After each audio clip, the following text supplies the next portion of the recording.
الله لا إله إلا هو الحي القيوم لا تأخذه سنة ولا نوم. Bismillahirrahmanirrahim. Assalamualaikum warahmatullahi wabarakatuh. Alhamdulillah, wassalatu wassalamu ala rasulillah wa ala alihi wa ashabihi wa mawala. La hawla wa la quwwata illa billah. Allahumma la sahla illa ma ja'altahu sahla wa anta taj'alul husna idza syi'ta sahla. Allahumma inna nas'aluka khaira ma fi hadhihi al-lailati wa khaira ma ba'daha. Wa na'udzu bika min syarri ma fi hadhihi al-lailati wa syarri ma ba'daha. Rabbi shrah li sadri wa yassir li amri wahlul 'uqdatam min lisani yafqahu qawli. Rabbi zidni ilma warzuqni fahma. Amin. Amma ba'du.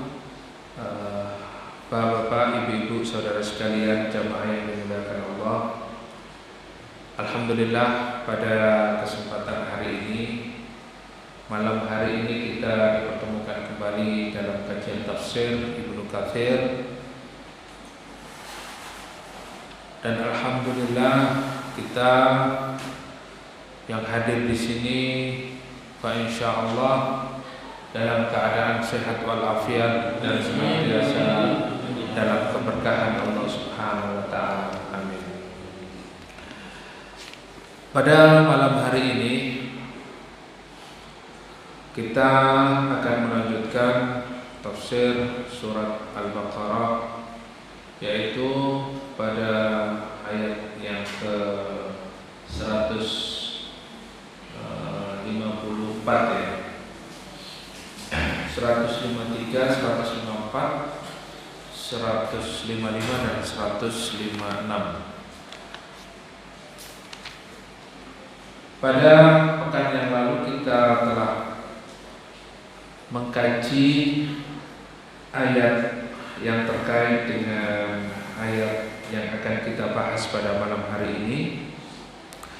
Sedikit saya merefresh, mengingatkan kembali dari apa yang telah kita kaji pada waktu yang lalu, bahwasanya Allah Subhanahu wa taala memberikan kepada kita nikmat yang sangat besar yang diberikan kepada kita, yaitu berupa datangnya atau diutusnya seorang nabi yang bernama Muhammad sallallahu alaihi wasallam. Diutusnya beliau di muka bumi ini adalah sebagai penunjuk jalan bagi umat Islam, dan juga wa yuzakkihim wa yu'allimukumul kitaba wal hikmah, yang mengajarkan, yang menjadikan diri kita ini suci, bersih dari segala kemaksiatan, dan menjadikan kita orang-orang yang paham tentang ilmu. Nah, ini nikmat yang luar biasa. Kalau seandainya Allah mengutus Rasul itu bukan dari kalangan manusia, misalnya dari kalangan jin, bagaimana kita akan mencontoh? Bagaimana kita akan mengikuti? Sementara Rasul yang diutus itu adalah dari kalangan yang tidak terlihat oleh kita.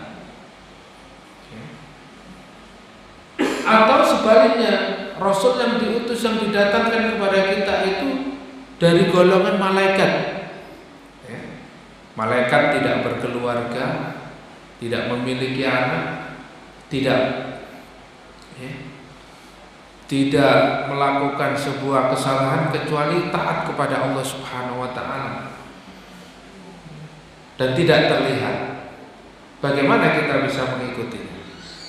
Oleh karena itu alhamdulillah kita bersyukur kepada Allah, nikmat yang tiada tara, nikmat yang sangat besar yang diberikan kepada kita adalah diutusnya Rasul dari kalangan kita, yaitu manusia, sehingga kita bisa mencontoh Rasulullah Muhammad SAW adalah manusia termulia, manusia yang paling mulia di muka bumi ini, yang diutus oleh Allah Subhanahu wa taala untuk mengajarkan kepada kita tentang ilmu. Dan alhamdulillah kita bersyukur kepada Allah sampai hari ini, sampai detik ini, perantara Nabi kita Muhammad sallallahu alaihi wasallam, hari ini kita menjadi seorang muslim. Hari ini kita faham tentang Islam. Dan hari ini kita faham tugas hidup kita sebagai manusia untuk apa? Karena melalui Rasulullah sallallahu alaihi wasallam Allah memberikan wahyu, membawa kitab ini untuk diajarkan kepada manusia. Sehingga sampai detik ini kita alhamdulillah bisa memahami dengan baik. Oleh karena itu kita harus mensyukuri nikmat-nikmat Allah Subhanahu wa taala dengan datangnya utusan ini kepada kita, yaitu dengan cara apa? Mengikuti tuntunan Rasulullah sallallahu alaihi wasallam.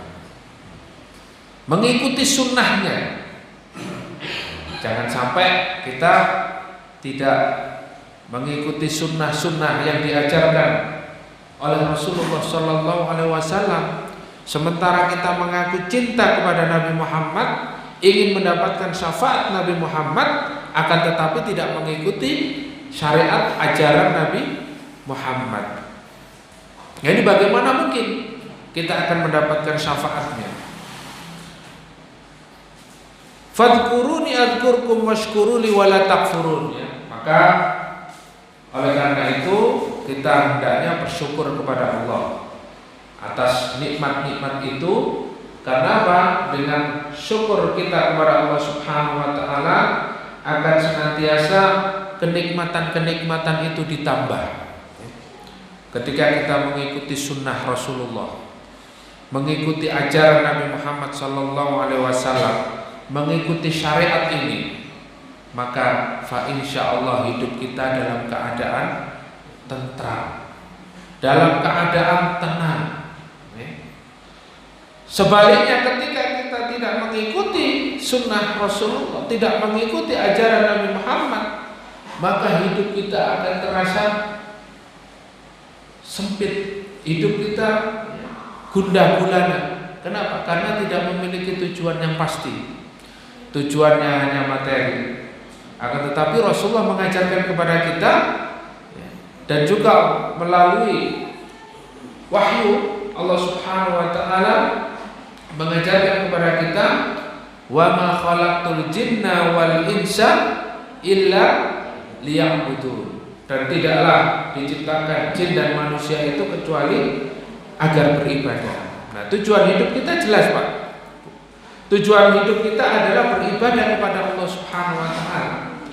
Dan ini diajarkan oleh Nabi Muhammad sallallahu alaihi wasallam bagaimana tata cara ibadah yang baik, bagaimana tata cara ibadah yang benar. Jadi ibadah diterima dengan memiliki dua syarat. Apa syaratnya? Yang pertama, ikhlas karena Allah.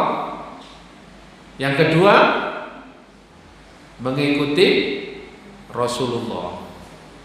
Ibadah harus memiliki dua syarat ini. Apabila tidak memenuhi dua syarat ini, maka tertolak. Kenapa? Ketika ibadah itu hanya didasari dengan ikhlas, dengan mengharapkan ridho Allah, tetapi tidak mengikuti ajaran Nabi Muhammad, maka tidak diterima ibadahnya. sholat menghadap kiblat, mestinya yang harus dilakukan sholatnya menghadap ke timur. Meskipun niatnya ikhlas, meskipun niatnya ikhlas. Begitu juga ketika kita mengikuti sunnah, mengamalkan ajaran Nabi Muhammad SAW, jenggotnya memelihara jenggot, memelihara menutup aurat, semua sunnah dilakukan, akan tetapi tidak ikhlas. Ya, apa yang dia lakukan itu bertujuan untuk apa? Mencari ridho manusia, mencari pujian manusia, dan ingin mencari materi dengan wasilah menjadi orang alim, menjadi mujahid, menjadi orang dermawan, tapi tidak ikhlas, hanya untuk dipuji oleh manusia, maka ibadahnya pun tidak diterima oleh Allah Subhanahu wa taala. Sampai ibadah itu memenuhi 2 syarat, yaitu apa? Ikhlas dan mengikuti Rasulullah sallallahu alaihi wasallam. Bapak Ibu yang dimuliakan Allah Subhanahu wa taala, kemudian kita akan melanjutkan kajian ini dengan ayat selanjutnya yang insya Allah akan kita kaji sedikit terperinci sebagaimana tafsir Ibnu Katsir. Di dalam kitab ini disebutkan Allah Subhanahu wa taala berfirman, "Ya ayyuhalladzina amanu ista'inu bis-sabri was-shalah, innallaha ma'as-sabirin." Wahai orang-orang yang beriman, ista'inu, yaitu diwajibkan, ya. Karena ista'inu itu menggunakan fi'il amr, menggunakan kata perintah. Di dalam fikih, ya, al-amru yadullu lil wujub, ya. Kata perintah itu berfungsi sebagai apa? Melaksanakan sebuah kewajiban, yaitu kata perintah itu adalah berfungsi untuk melakukan kewajiban, ya. Yaitu diwajibkan, sebagaimana ya ayyuhalladzina amanu kutiba alaikumusiyam, ya. Diwajibkan kepada kalian berpuasa. Sama halnya ayat ini juga memerintahkan kepada kita, ya ayyuhalladzina amanu ista'inu, ya. Yaitu menggunakan fi'il amr, kata perintah. Hendaknya kalian meminta pertolongan. Orang yang minta pertolongan itu berarti tandanya tidak memiliki kemampuan. Jadi Allah tahu kepada hambanya. Kenapa Allah memerintahkan agar kalian diminta untuk selalu memohon kepada Allah, minta pertolongan kepada Allah? Karena kita adalah hamba yang lemah, dhaif, ya. Apalagi hari ini yang usianya di atas 50 tahun, ya, 60 tahun ke atas, 70 tahun ke atas, 80 tahun ke atas. Ada yang 80, Pak. Saya ngomong gini. Tentu kita memiliki kelemahan. Bahkan yang mungkin terlihat masih muda, masih seger, ya. Kadangkala ketika saatnya taklim, saatnya ngaji, saatnya belajar, itu juga kadangkala kita ini lemah, malas, tidak bergairah, ya. Apalagi hujan-hujan seperti ini. Begitu juga ketika kita melaksanakan ketaatan-ketaatan kepada Allah Subhanahu wa taala, ada saatnya kita itu dalam keadaan lemah. Oleh karena itu Allah memerintahkan kepada kita untuk ista'inu, mintalah kalian pertolongan kepada Allah. Belum lagi kita ini lemah ekonomi. Kesulitan apa? Kesulitan keuangan. Ya. Waktunya bayar SPP nggak ada. Waktunya cicilan, iya bisanya cuma mencicil ya. Waktunya bayar rumah, waktunya bayar listrik, waktunya bayar air. Ya. Jadi kita ini orang yang sangat lemah, manusia yang sangat lemah. Walaupun orang itu kadang-kala terlihat kaya raya, tetapi masih memiliki kelemahan. Kita ini cuma melihat ketika dia kaya raya, ya. Tapi kalau dia ngomongnya, kalian tahunya saya ini kaya, tapi dari 100 yang saya lakukan, ya, kalian melihatnya yang nomor 100 saja pas kayanya. Dari nomor 1 sampai 99 kan nggak tahu apa-apa, ya. Sengsaranya, bagaimana kesulitannya, prosesnya, proses panjang, sehingga semua itu memiliki kelemahan.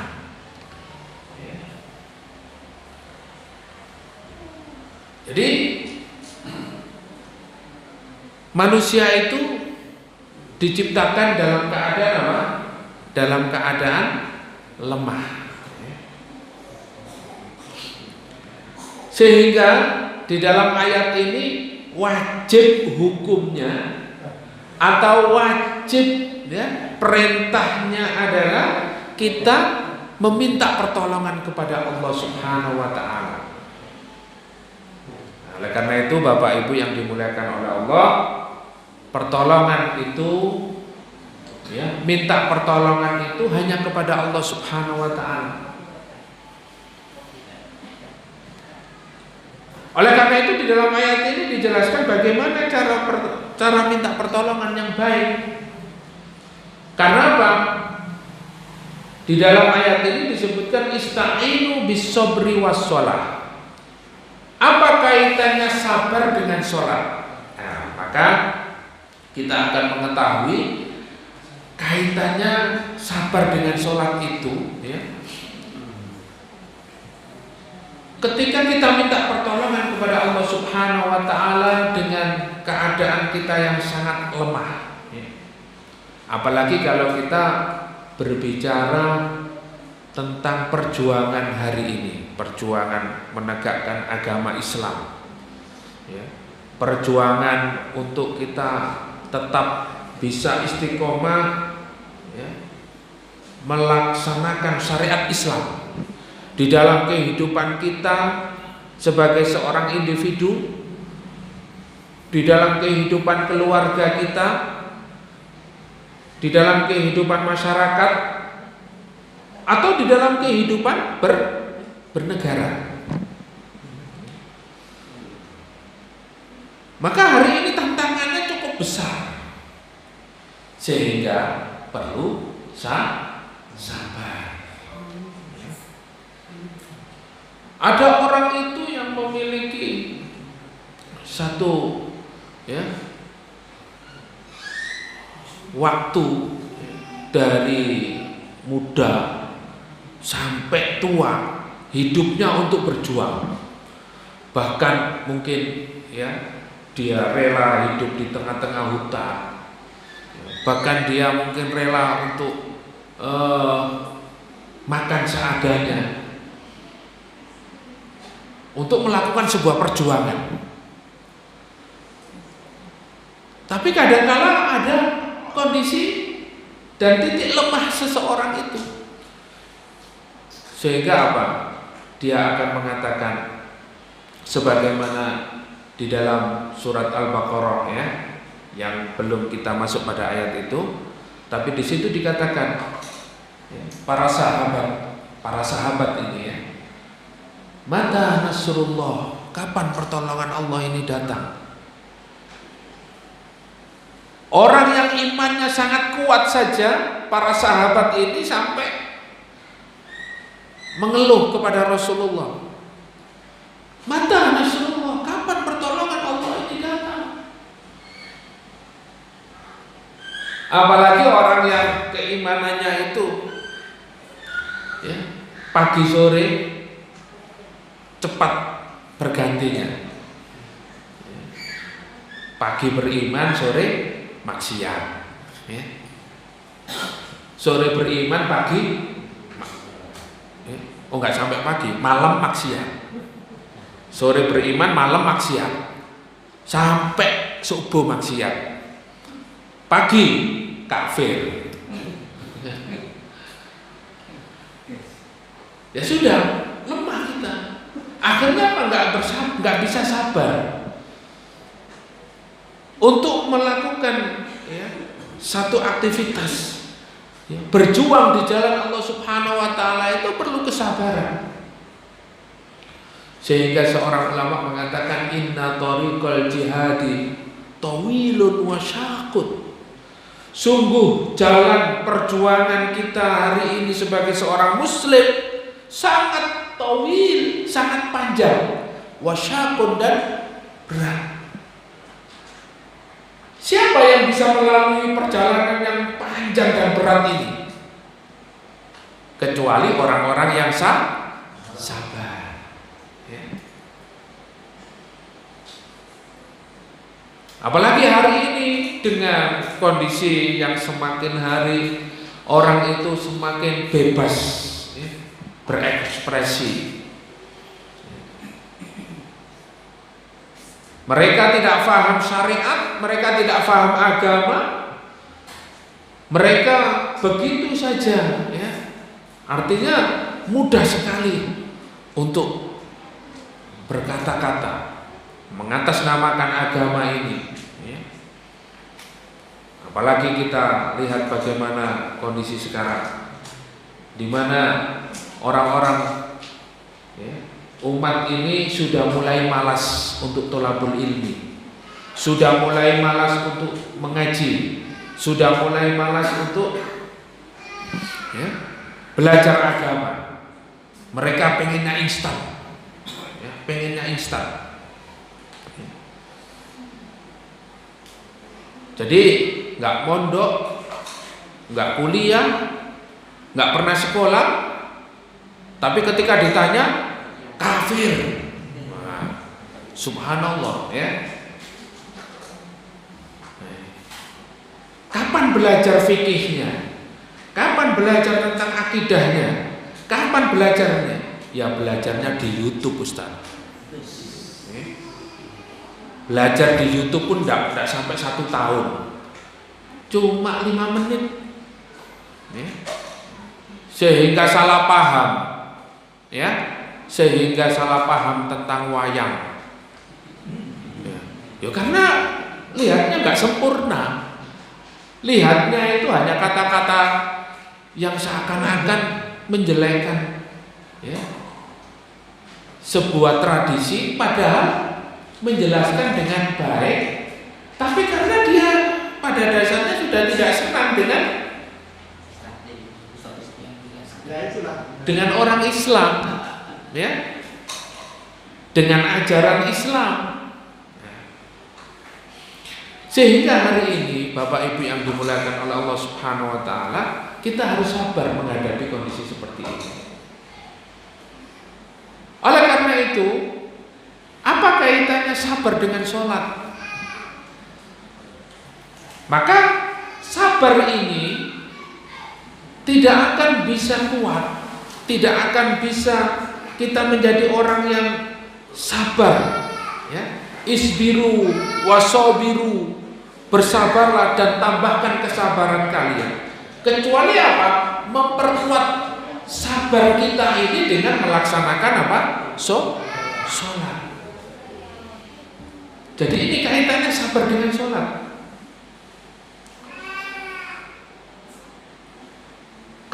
kesabaran kita ini kadang-kadang tidak bisa bertahan kalau hanya mengandalkan diri kita. Maka oleh karena itu kita harus mengkoneksikan jiwa kita agar kesabaran kita kuat dengan siapa? Dengan Allah Subhanahu wa Ta'ala. Oleh karena itu, mintalah pertolongan kepada Allah Subhanahu wa Ta'ala di saat kalian menghadapi musibah, di saat kalian dalam berhadapan dengan musuh. Yaitu dengan apa? Memperkuat sabar itu dengan melaksanakan sholat. Nah, oleh karena itu, sabar dan sholat ini tidak bisa dipisahkan. Maka di dalam Al-Quran banyak disebutkan bagaimana Allah Subhanahu wa Ta'ala memerintahkan, ya ayyuhal muzammil qumil laila illa qalila. Wahai orang-orang yang berselimut, bangunlah. Ya, maknanya orang-orang yang berselimut itu ya kalau tidur itu sudah nyenyak sekali, selimutan ya, hangat ya. Bangun, kata Allah ya. Bangunlah. Qumil laila illa qalila aw nisfahu. Nisfahu aw inqus minhu qalila. Jadi bangunlah pada malam hari ya, pada ya, setengah malamnya atau sepertiganya, sepertiga malam. Dan di dalam ayat yang lain disebutkan ya, ketika kita melaksanakan aqimis sholata liduluki syamsi ila ghasaqil lail wa qur'anal fajr inna qur'anal fajri kana mashhuda wa minal laili fatahajjad bihi nafilatan lak asa an yab'atsaka rabbuka maqaman mahmuda. Hendaknya kalian sholat malam, tahajud. Agar apa? Agar Allah meninggikan kalian, memperkuat jiwa kalian, dan menjadikan kalian di dalam kedudukan yang mahmuda, orang yang mulia. Jadi sholat ini adalah salah satu pondasi untuk apa? Untuk memperkuat kesabaran kita. Maka kesabaran seseorang itu tergantung sejauh mana hubungan orang itu dengan Allah Subhanahu wa Ta'ala. Ya. Makanya preman dengan ustadz lain kesabarannya. Gini apa betul?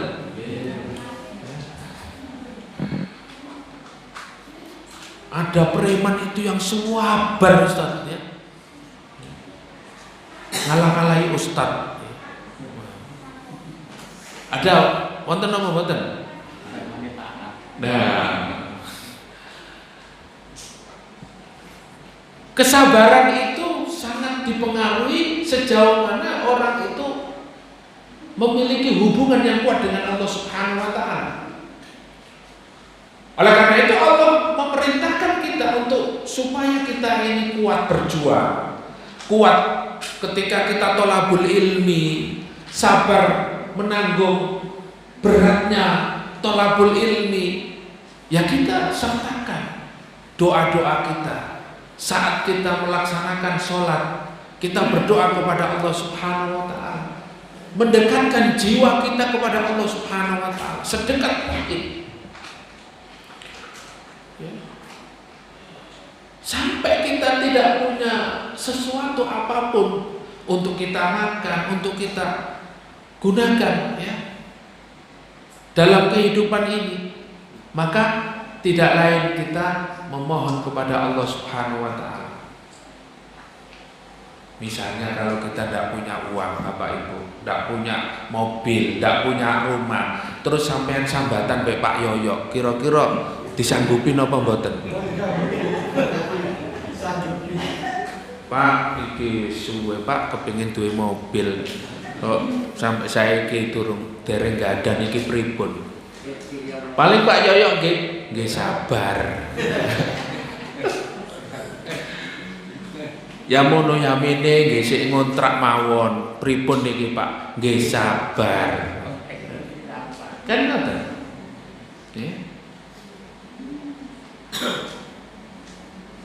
Tetapi kalau kita mengadu kepada Allah dengan menangis, ya, jujur kepada Allah Subhanahu wa taala, mengeluhkan segala macam kesulitan kita, ya, beban berat kita yang selama ini kita tanggung, kita pikul, ini akan menjadikan kita tenang. Ya. Begitulah Rasulullah SAW ketika menghadapi ujian yang berat, menghadapi orang-orang Quraisy, menghadapi orang-orang kafir.